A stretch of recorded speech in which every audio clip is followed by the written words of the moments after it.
What is going on, everyone? It's Justin here, and today I'm going to show you my everyday carry. So after I showed you my closet tour, the current shoe lineup, and just some of the stuff that I use on a lifestyle basis, today I'm going to show you what I bring in terms of tech, whether it's in my pockets, some of the pieces that I take to get some work done. And the reason why I don't make this video that often, even though it has been very much requested, is simply because I don't change it up. I use the same things for quite a few years now, and I just like to roll with it. I try to keep it as simple as possible, but today we're going to talk about some of the tech, the accessories, and I will say these items are definitely not cheap for the most part, but being something that I use every single day, I don't mind spending on it. And if you wonder what I do for a living, if you're watching these videos for the first time, I'm going to drop a link down below to my day in life video. And at the end of this episode, I'm also going to show you some of the items that I use on an everyday basis back when I was a teenager, because I just went on eBay and picked up a lot of them just to bring back some of the memories. If you guys didn't know already though, I'm giving away an iPhone SE on the channel, and there's just a few days left to enter, so if you guys want to go ahead and enter that right now, I'm going to drop a link at the top of the description section below. And if you guys enjoyed like lifestyle, business, fashion, and tech videos, make sure you subscribe to the channel and follow me over on Instagram, and leave a comment down below as to what other ones you would like to see me do.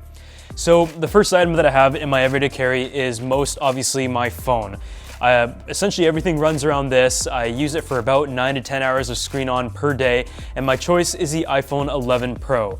I've been an iPhone user for many years now, and even though we review a lot of Android phones on the channel, and I'm lucky to be able to check out everything that comes out, I am in the Apple ecosystem, and the battery life has been great on this. The cameras are good, the video recording is excellent, and it's been overall very reliable aside from one hiccup. The case that I have on it is the Apple silicone case, and even though it is not the cheapest case out there, they usually last me an entire year. It is just a nice soft touch, protects the phone enough from drops and scratches, and I've had these on my phones for, I believe, since the iPhone 6. When it comes to a backup phone, I used to use the iPhone 8, but when the iPhone SE came out, that kind of took over, and it's just a nice small and light device to take if I need a second SIM card for work, and if I need an Android device for any event, I'll usually use a Google Pixel or a OnePlus. One of my newest pickups, and something that I do hope to make like an everyday staple, is the Fuji X100V. I did do a review on this a couple months ago, and I also took it on one shoot when I was doing the Porsche Taycan, and even though I haven't really been able to take it out everywhere because I haven't left the house in a couple months now, this is an excellent camera. It is small and compact, and a huge upgrade from using like the iPhone for everything. It takes raw images, 26 megapixels, great autofocus. It also shoots 4K video, and it just has this very nice and classic look. In my review, I was actually using the gray one that I borrowed from Fuji, but I picked up a black one as my personal unit, and there is also manual settings on the top, and here are some of the images that I have taken on the Fuji X100. This is actually my first Fuji camera, but I have some friends that are just huge Fuji fans that really told me to consider this option, and I have to say I'm pretty happy with it so far. As for the wallets, I do use a couple of them, and if you guys have watched my videos for a couple years now, you might recognize this one. It is the Supreme LV collab, and although it was quite expensive at the time, I think I paid 1,300 Canadian, it has actually held its value very well, and if I wanted to sell it right now, I think I'd be able to get most of my money back. It honestly isn't anything special aside from being a collector's item. You have one slot on each side, and if I was to lose this in public, I probably won't get it back ever again, but it's been good luck. I think business has been going pretty good since I got it, so being kind of superstitious in some small aspects, I decided to continue to roll with this. And as you can see, everything is just stuffed inside. And the reason why I have a second card holder is because multiple companies, there's also Canadian and US currencies and different bank cards, the mortgage card. So I do have to have a second wallet to take around in some cases if I need to access those accounts. This is from a company that I co-own called Dangerfield. And if you guys want to pick this up for yourself, it is under $60. And if you want to use the coupon code Justin, then you can get 15% off anything on the site, including this hoodie right here. Obviously, I'm very picky about quality. The packaging is something that I spent a lot of time on, but it is made out of genuine Italian leather, nice and thin, easy to take around, and you have 2 slots on each side, including a slot on the top.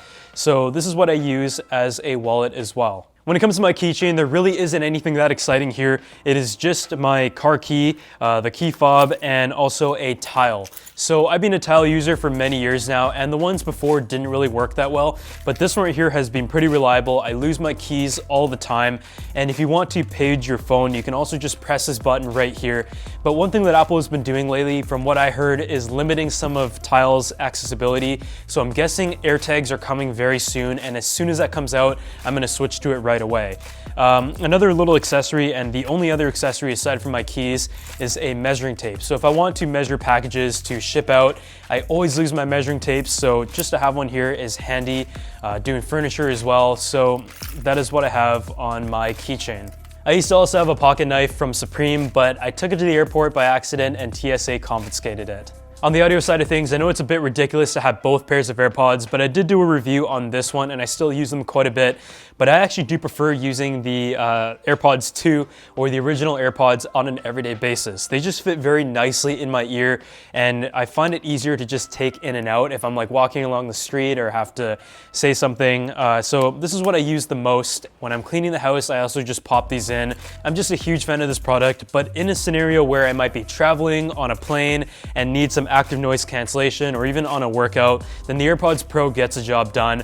And pretty self-explanatory as well. Just pop these in, and on a flight I found these to be very good for listening to like movies and TV shows where the regular AirPods just aren't able to block out any secondary noise. So now onto like the tech side of things. This isn't really considered like an everyday carry, but I would say on more days than not, if I was to leave the house, I would plan to either take the MacBook or the iPad.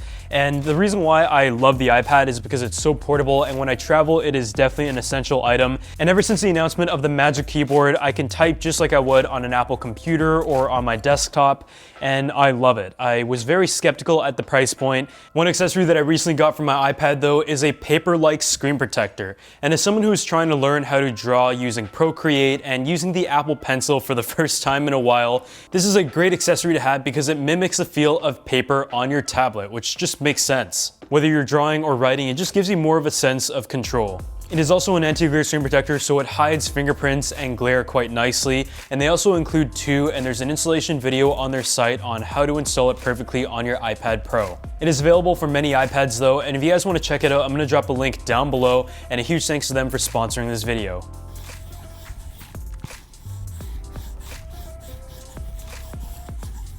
But the iPad is able to get the job done for notes, it's easy to focus on it, and also multimedia.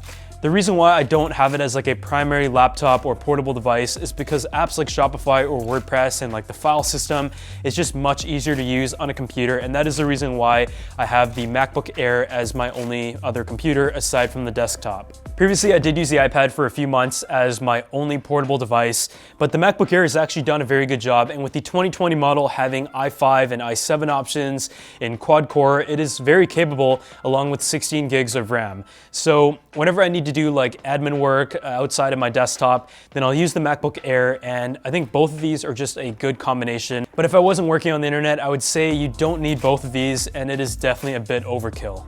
I did do a full review of both the keyboard case as well as a laptop, so if you guys want to check those out, they're on the channel. The last thing in like the everyday carry is the watch, and I know a lot of you are going to say like this is very expensive, and I'd have to agree with you, but in terms of value, it is held pretty well and is actually a better investment than shoes. So when I sold off most of my shoes, I decided to buy one watch that I really like. After being on YouTube for 10 years, I think it's just like a good keepsake, and I plan to wear it for a long time. And this is the Audemars Piguet, the 15300 ST, and the most popular option is actually the 15400, the 41mm one. But this right here is 39mm, and it just fits my wrist much better because I don't have the biggest wrist. And I picked it up for, I believe, around 16,000 US, and I've had offers to buy it off me for the same price already. With stainless steel, you definitely have to be a little bit careful, but I think it's a cool looking watch. It has a octagon front, which is classic to the Royal Oak, and the stainless steel edges just really shine out in the sunlight. And when you look at the back, of course, you can see the movement and everything. And I believe this was only produced between 2005 and 2012. I definitely want to start like a collection in the future, like Rolexes, and add a few pieces here and there. But for now, this is like my one everyday watch, and I plan to stick with it for a long time. Another part of the wallet though is the MX card, and the reason why I'm kind of like singling out a card and talking about it is because I've been a huge fanboy of MX for the past year. I'm not sponsored by them, even though I would love to be, but before I used to know nothing about credit cards. I used to just take whatever the bank gave me, and it was never a good deal. So I saw the MX, my friend Harrison told me to get it, and I didn't really want to pay the, I think, $600 a year that it costs. But as a traveler, it has a lot of benefits. It lets you collect more points. I also have the personal Cobalt card for like food and stuff. But the Amex Business gets you into like all the lounges. It also pays for your Nexus, gives you Uber credit, as well as like just like bonuses and perks here and there that I feel like if you travel a ton on a regular year, then this actually pays itself off very quickly. So if you guys want to sign up, I have a referral link down below and you guys get points as well. I think the benefits of someone who signs up is more than what I get. And it's also made out of metal. This is just something that as a business owner, I feel like has been something that is very beneficial. It's paid itself off, especially if you do spend a pretty per month on a credit card. Some other cards that I also use are the TD Aeroplans, and the reason why I have Visas as well is because some places don't accept Amex, so just being within the Aeroplan system, you can convert your Amex points over to Aeroplan. It just makes sense to stick to one, similar to airlines, in order to maximize your benefits. So to break it down, my credit card setup for my business is a Visa Aeroplan from TD, as well as a Amex Platinum, and on the personal side, I have a Amex Cobalt as well as a TD Aeroplan Personal. So now that we've talked about like the everyday carry, I'm gonna go back and show you some of the items that I use as a teenager. I didn't keep these throughout the years. I ended up going on eBay and finding all of them for really cheap, aside from the PSP. But back then, I used to save up many years for each item. I used to wash cars and help my parents sell stuff on Craigslist and get like a 5% commission.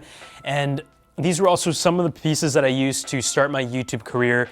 But I thought it'd just be cool to bring these back and bring back some of the memories from the teenage years. So the first few items are the iPods, and my first iPod was the second generation, and I remember getting it on Craigslist for like $100, and this is like the first thing that really got me into tech. I just used it for everything: email, internet, watching YouTube when the app was built in.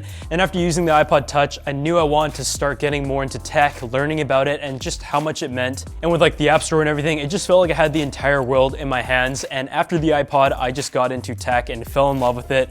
And after I bought the iPod 2nd gen, I saved up to buy the 4th generation, and that is where it had the camera, and I recorded my first 300 videos in 480p on the built-in camera. I think for its time, it's crazy just how thin these are, and these are both still operational. I found them on eBay, but yeah, the iPod was like my central hub because I didn't have a phone for many years. My parents eventually got me a flip phone that could only call them, but everything else was done on the iPod. So the next thing is the PSP, and this is like my main gaming system. I didn't have like a PS3 or anything, and I remember playing NHL 07 on this. It was the only game I played, and Joe Sakic would score every single goal, and the Madden edition came in the blue color in like the limited edition pack, and I remember getting it from EV Games, which is like our equivalent of GameStop. The way I got this was when they had a trade-in promotion where you have to bring in 5 games that are worth a certain amount to get this for free. I just like bought some games off some friends that they weren't using that were qualifiable, and I remember walking away with this for like $20, and I just remember that was how I got my first few consoles. The PSP was so much fun, and even today I think it is great that you were able to play like sports games and full games on a portable console, and since then I have never had a portable game system. This is like the last one that I loved. The other piece is a duct tape wallet, and this is not the original one that I had, but I remember having a lime green and a chrome one, and there's always some kid at school who would sell them for like $20 and make them for everyone.